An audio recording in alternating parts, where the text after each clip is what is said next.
یہ سب کچھ باہر رکھتے ہیں. اس لیے وہ پاکستان کہ جس کے خواب علامہ اقبال نے اور جس کے خواب قائد اعظم نے قوم کی نظروں میں سجائے تھے اور جس کے لیے انہوں نے بے مثال جدوجہد اور کاوش کی تھی، وہ پاکستان آج نہیں ہے. اب میں یہ سمجھتا ہوں کہ تحریک پاکستان جاری ہے. یہ تحریک پاکستان اس وقت تک جاری رہے گی کہ جب تک پاکستان جغرافیائی طور پر بھی مکمل نہیں ہوتا اور نظریاتی طور پر بھی مکمل نہیں ہوتا.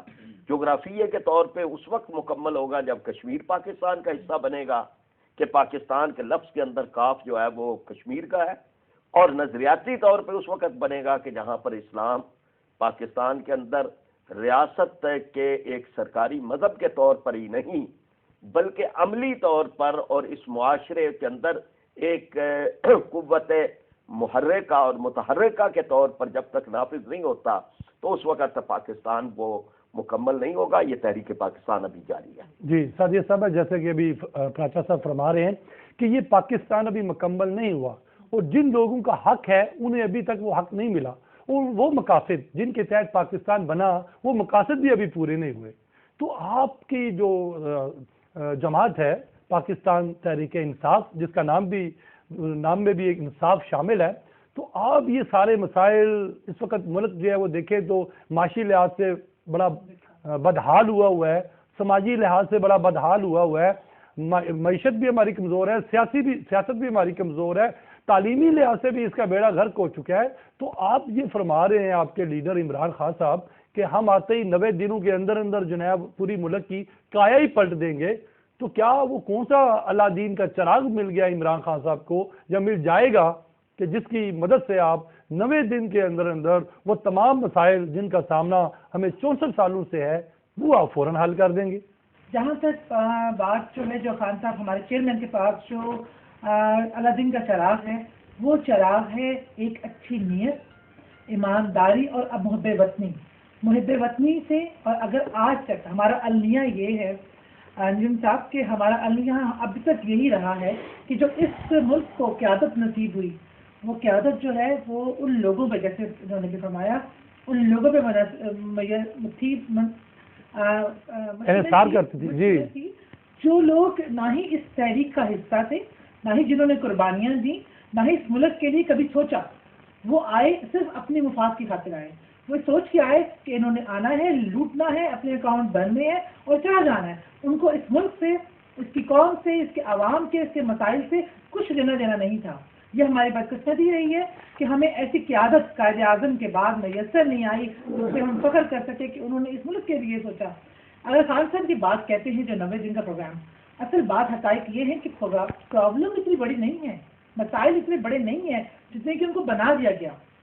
جب آپ اس مسائل کو حل کرنے کا سوچتے ہیں تو ان کے بہت سارے حل نظر آ جاتے ہیں. اور اگر آپ میں میڈم صاحب یہ پوچھنا چاہتا ہوں کہ وہ حل کیسے ہوں گے جب وہی پرانے چہرے آپ کے پاس آ رہے ہیں، وہی کارتوس جو استعمال ہو چکے ہیں وہ آپ کے پاس آ رہے ہیں، تو کس طریقے سے وہ جناب بات پرانے کارتوسوں کی ہے، پرانے چہروں کی ہے. میں ایک بات بہت اس پلیٹ فارم سے واضح کر دینا چاہتی ہوں جو ہمارے چیئرمین کا اس پہ جہاں سے جو ان کا بیان ہے جو ہم سب جانتے ہیں. ہم کیونکہ ان کے ساتھ شروع دن سے ہیں، ہم ان کے ساتھ پہلے روز اول سے کھڑے ہیں. بات یہ ہے کہ جو بھی ہمیں تحریک انصاف کو جوائن کر رہا ہے، دیکھیے پاکستان ایک جمہوری ملک ہے، اس میں کسی بھی سیاسی پارٹی کو جوائننگ سے آپ نہیں منع کر سکتے. پاکستانی کا حق ہے وہ کوئی بھی سیاسی پارٹی جوائن کر سکتا ہے. جو بھی اس پارٹی میں آ رہا ہے وہ تحریک انصاف کے منشور سے آ رہا ہے. اگر وہ تحریک انصاف کے نظریے سے اور منشور سے ساتھ نہیں چل سکتا یا اس کے مطابق نہیں کام کرتا وہ ہمارا حصہ نہیں رہے گا. یہ چھاننی ہے جس میں جو آ رہے ہیں آنے دیں. جب ہم انہیں چھاننی میں ڈالنا جانا ہے تو جو گند ہے وہ اوپر رہ جانا ہے اور جو صاف اور نظریاتی لوگ ہیں وہ اس میں سے نکل جانے ہیں. تو انشاءاللہ ہمارا سسٹم یہی ہے کہ اس میں سے جو برے لوگ جو بدنیتی سے یا کسی خلوص سے نہیں آ رہے اور کسی مقصدیوں سے آ رہے ہیں وہ انشاءاللہ تعالیٰ وہ اوپر ہی رہ جائیں گے. اور جو لوگ اس ٹائم اس لیے ہمارا ساتھ دے رہے ہیں بے شک بے شمار ایسے لوگ ہیں جو واقعی اچھی نیت سے بھی آ رہے ہیں. کیونکہ دیکھیں اگر پاکستان ہے تو آپ اور ہم ہیں، پاکستان ہے تو سیاسی جماعتیں ہیں، پاکستان ہے تو ہمارے بچے ہیں. کیونکہ ہمارا اوڑھنا بچونا پاکستان میں ہے، ہمارے کچھ اکاؤنٹس نہیں ہیں، ہمارے بچے باہر نہیں ہیں، ہمارا جینا مرنا اس ملک سے منسلک ہے. جو لوگ اپنے بے وطن ہیں اور اس پاکستان کی بھلائی چاہتے ہیں وہ ہمارے ساتھ شامل اس نیت سے بھی بہت سارے لوگ ہو رہے ہیں.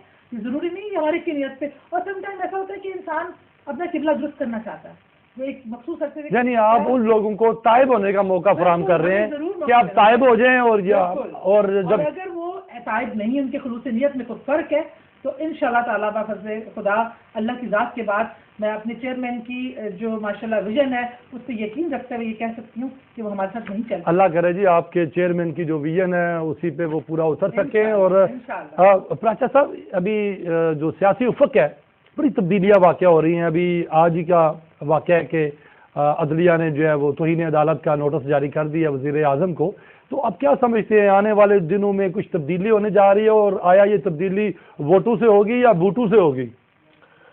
دیکھیے، جو صورتحال جہاں تک ہمارے حکمرانوں نے پہنچا دی ہے وہ تو ایک بند گلی کے اندر انہوں نے دھکیل دیا ہے، اور مجموعی طور پر ایک ایسی محاذ آرائی شروع کر دی ہے کہ جو محاذ آرائی کسی صورت بھی ملک کے لیے، قوم کے لیے، جمہوریت کے لیے، عوام کے لیے بہتر نہیں ہوتی۔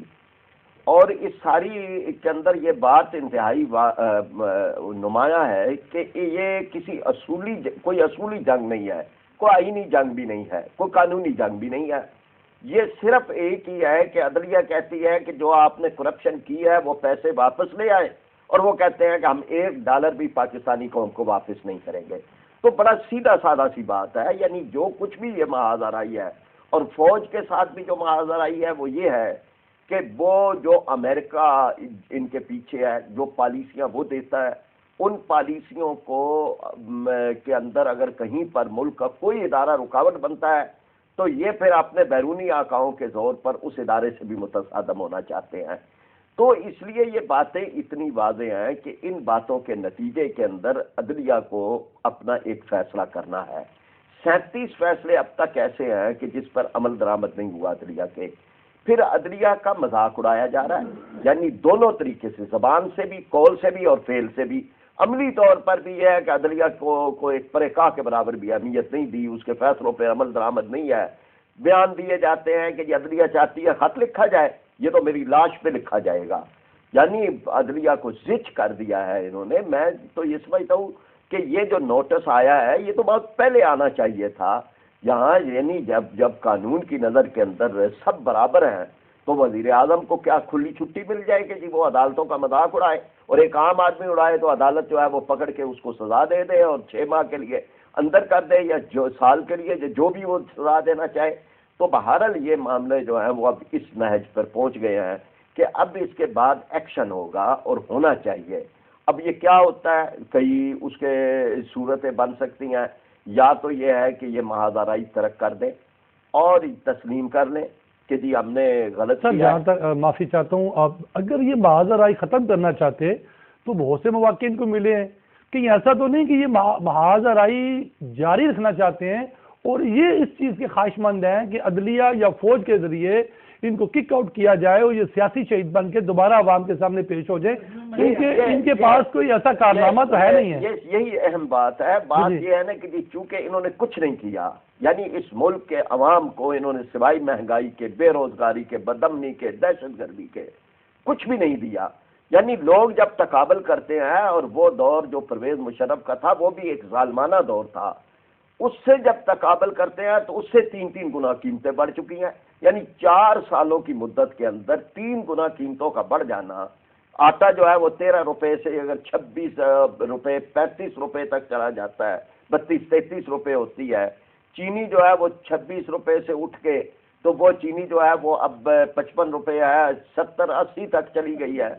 تو آخر غریب آدمی کیا کرے گا؟ یعنی مطلب یہ ہے کہ آپ گیس آپ نہیں دے رہے، چولہے گھروں کے سر کر دیے ہیں، ناشتے نہیں پکتے، بجلی آپ نہیں دے رہے، دن کے اندر جو ہے وہ اعلانیہ غیر اعلانیہ ملا کے 12-13 گھنٹے بجلی بند رہتی ہے، اور پھر وحشیانہ بل ہیں جو وصول کیے جا رہے ہیں، ظالمانہ سے بھی بڑھ کر وحشیانہ ہے کہ جو وصول کیے جا رہے ہیں۔ یعنی کیا جرم کیا ہے اس ملک کے لوگوں نے کہ تمہاری کرپشن کی سزا عوام کو ملتی رہے؟ لائن لاسز تمہارے ہیں، چوریاں تم کرتے ہو، تم بجلی چوری کرتے ہو، تمہارے لوگ، تمہارے MNA ان کی فیکٹریاں چلتی ہیں، اور تمہارے وزراء کی فیکٹریاں چلتی ہیں۔ کراچی کے اندر جس کے ساتھ تمہارا اتحاد ہے اور یگانگت ہے، وہاں پر جو ہے وہ بھتہ خوری کا ایک عظیم الشان نظام ہے جس کے تحت فیکٹریاں چل رہی ہیں، جس کے تحت بجلی چوری ہو رہی ہے، گیس چوری ہو رہی ہے، اور سزا اس کی عوام کو مل رہی ہے۔ وہ لوگ جو بل دیتے ہیں، جو دیانتداری کا راستہ اختیار کرتے ہیں، انہیں 3 گنا بل ملتے ہیں۔